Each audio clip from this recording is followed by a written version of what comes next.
my name's Jagger. I'm going to be in my dad's YouTube today because I'm a hard worker and I'm going to get taught with my dad. Stay tuned. Bye. What's up, my friends? Welcome back to the channel. In the last video, we finally got to take all three of the bikes to the track. Jagger finally got to put some seat time in on the 50 over there. Felt great to be back on a big bike as well for me. The plan for this video was to actually go back to the track again for a second day, but I don't know if you can see out there, we got quite a bit of rain. The track is probably going to be rained out for a few days at least. So I am going to be taking a break from the dirt bikes, from the Hondas for a little bit, and turn my focus back to the good old Evo. It's not everybody's style, and I'm sure I'll get a lot of mixed reviews on this, but I am going to install some undercar lights.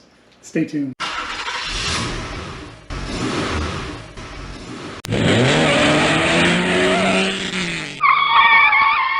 Like I said, we did get quite a bit of rain today, got even more rain yesterday. The track is actually about an hour away and they got even more rain than we did. Did look online and it did say that the motocross track was rained out. I don't think Jagger was too disappointed because he didn't really want to go ride, did you?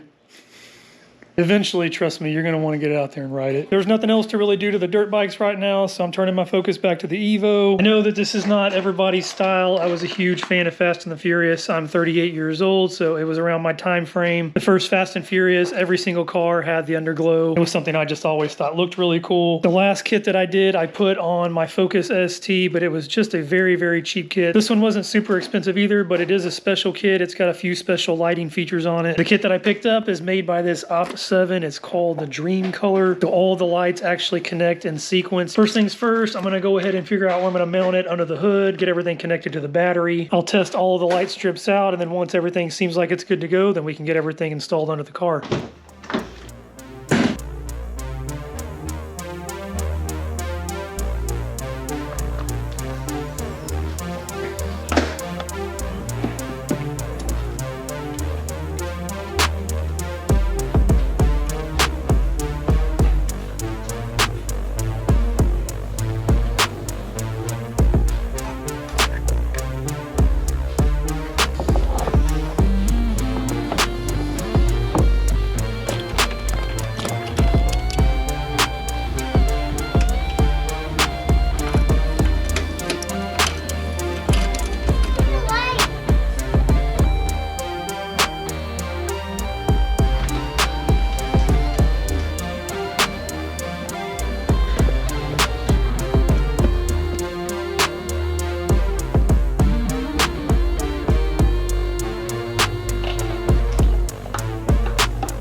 Power and controller are all connected up. Got this little cover right here that just slides onto this distribution block. I tied into this little one right here for the power, ran it down around, and then for the ground I used the existing one that they had on here already. Just took everything down and then brought it right around up towards where this fuse box is at. That way I could connect it into the controller right here. Debated on a few places for the controller for mounting it. Originally I was going to do it on the side over here, but I couldn't reach both plugs very easily. Also decided to do it over here on this side, but it didn't line up. Decided to just put it at the far corner over here. The hood closes perfectly. I can reach both plugs very easily. I usually do prefer it on the side so that it's a little bit more hidden, but this is going to be much easier to access if I ever need it. Did cut the main power wire. That thing was extremely long, and I didn't want to have a bunch of wires bundled up here. I actually did that with the ST. I wish I would have cut it, and it was a big jumbled mess every single time you open the hood. Did cut it, stripped the wires, and then reconnected everything with some heat shrink. Tested everything out already. Everything still works just fine. I'm going to go ahead and slide this back on so I don't forget, and I can move on to installing the lights. Probably going to start with the front. That seems like it's going to be the easiest to figure out. The sides are probably pretty easy to figure out, and then I'll start working on the rear.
All the lights are on. Actually, everything went on very, very easily. It's usually kind of hard to pick out spots that you're gonna like. The front, I actually figured out the perfect spot. Sides, there was really no other option. I did have to sit it in a little bit further than what I wanted to. And the rear, I think I actually picked a pretty good spot for that as well. Still got the rear up in the air, so let me get down here and I'll kind of show you what I did. Coming from the back right here, it's just right in front of the exhaust. I didn't want to sit it too far back. I didn't want the light to be too far underneath the car. I did think about putting it on this little heat shielding right here. Again, I felt like it was too far back and I thought most of the light was just going to hit off of the exhaust. It wasn't going to hit the ground. I think it did a pretty good job. I think it should shine down really, really good right there. From here, let me see if I can show you the sides. I don't want to have to lift it up again over there in the front. You can see a little bit of it fill right here. I left all of this hanging so the adhesive just wasn't strong enough. The weight of this was just pulling it down right here. Exact same thing to the other side over there too. Front and rear are good, so I know I can get this back up there. Once this weight is off of it, I won't have any problems out of it. Put some more of that 3M Primer 94 on here just to make sure it sticks really good. For the sides, I do wish I could have put it a little bit further out so that it would shine just a little bit kind of outside of the car. For one long flat space, this is the best that you could do for this car. Still think you'll be able to see it really well. Other side, same thing, same place. Wherever you do decide to stick it, clean it with some soap and water. Everything really, really good till you get no dirt. And I wipe it everywhere really good with alcohol just to make sure it's really, really dry. For the front, I'm going to try to get down here and show you. If you don't have a front lip, you may not want to do it right here because you'll probably be able to see the light from underneath. I always like the lights to be hidden. I don't want people to actually see the LEDs. I just want them to see the glow on the ground. But because I do have this front lip, it overlaps it. I just ran it on the back side of the front OEM lip. I think that'll look really good behind this little replica Voltex. All the lights are on. Like I said, I've got to put a little bit more of the primer on that back side of there, and then once I get that wire ran, it won't be pulling it down. Now comes the tedious process of actually running all the wires, making sure that there's nothing going to get tangled or get pulled. Once I get them ran, I can get them all connected up and we can see how this thing looks.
Back two wires are ran. I'm doing this kind of in the future because I haven't ran the front wires just yet, but I don't really want to have to lift the back of the car up to show you again. Pretty easy though. I usually try to overcomplicate running these wires. I try to tuck them and hide them better than I should. What I did is just brought it straight back, zip tied it to this line right here, brought it up, zip tied it to this line right up here. Sorry it's dark, I don't have my light. Here's the second zip tie though. You come along.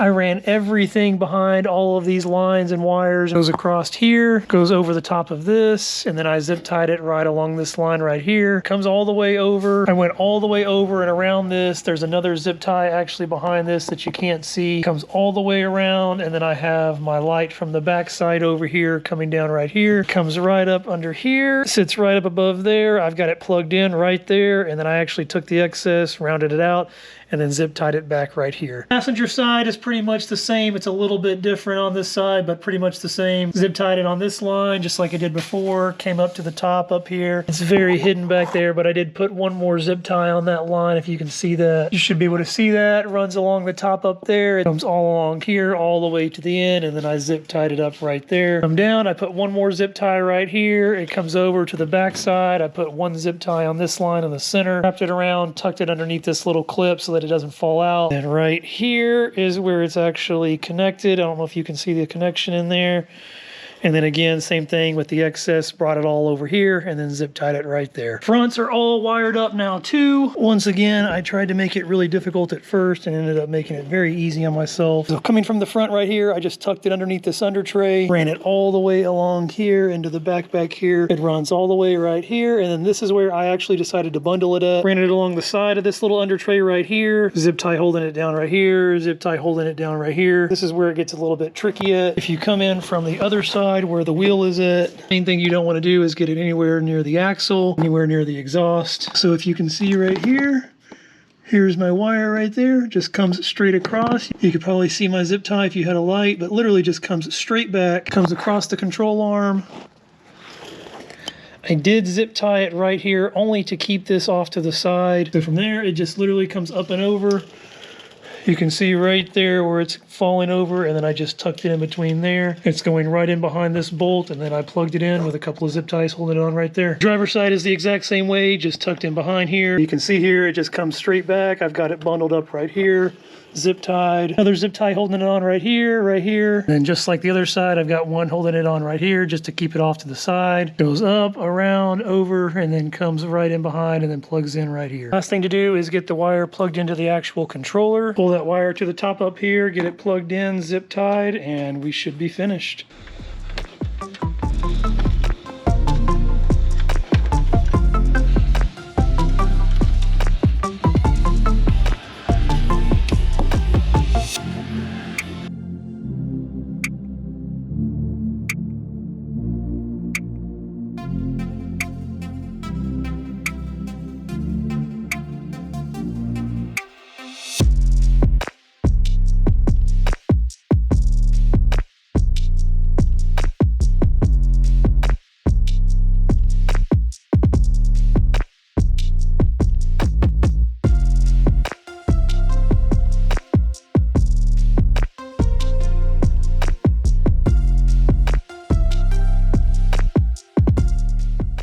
Everything's all wired up. I'll explain what I did up front here in just a second. Pretty easy, pretty much saw everything. I did want to show you what the lights look like with just a little bit of light. So I've got the little garage light in on here. So if it is dusk or something like that outside, this is what it's going to look like. It looks really, really good. This thing looks absolutely amazing. Change up a lot of the functions on here. I really like this DreamColor. I wouldn't drive around with it like this, but if it was sitting at a car show or something like that, I feel like this really drags a lot of attention to it. There's a bunch of different modes as far as the DreamColor goes. Change it up. There's a lot of things that like flash. It'll actually rotate different colors. This is kind of a strobing effect. The rear, you can really tell a difference. I think it's because it's so close to that titanium exhaust that I have. It just bounces off of that, so it reflects a lot of it. I think that turned out really, really cool. Really, really happy with the placement on this rear one too. Change up some of the other modes here so you can kind of see what it's doing. Here's the front. I think the front probably came out the best. I love the way that the light actually extends past the car. Kind of hard to do that on the sides and the rear because you're having to go up underneath it. The kit that I had on my ST before was just a basic kit. You just kind of change the colors and it would rotate the 7 colors. It didn't have all these special effects. But just to kind of give you a feel what it's going to look like when it's completely dark, here it is in the garage after that light goes off. You can see the back one back here. I think the back one came out really, really cool. These different effects are kind of crazy. Here's the other side over here, just so you can see it. It's kind of a cool effect where it just kind of spreads out each color through the middle. Insanely happy with this kit though. For the money that you pay for it, I think this thing was like 80 bucks online. As for running this last wire to the control module up here, if you look down there, straight through there is the first bundle. That's the bundle of the wires going to the back. So I brought this one straight back just like the other one. The only difference is I came straight up right here. I just kept it because close to the frame. I wanted to keep it away from the motor. I tried to keep it just running along this little side right here. I've got it zip tied to an existing bolt hole down there. I think that was for the factory intercooler piping. Ran it through this little white bracket right here that's holding on this wiring harness. Come all the way over here to the other side. I got it zip tied to all of the other wiring. This is my boost gauge and oil pressure gauge. And then I ran it right behind this little box right here. Comes up. I've got it all bundled up right here next to the controller. And then what I just did is just stuck it down here because it is kind of bulky. It just kind of tucks away nice and neatly. It's not moving or wiggling anywhere. And that's it. Really hope you guys enjoyed the video. If it helps you out with your own install, please hit that like button. Hopefully we will be heading to the track again in the next video with the bikes. Still got some other stuff going on with the Evo 2. Hit that subscribe button so you can see it all. And I will catch you guys next time.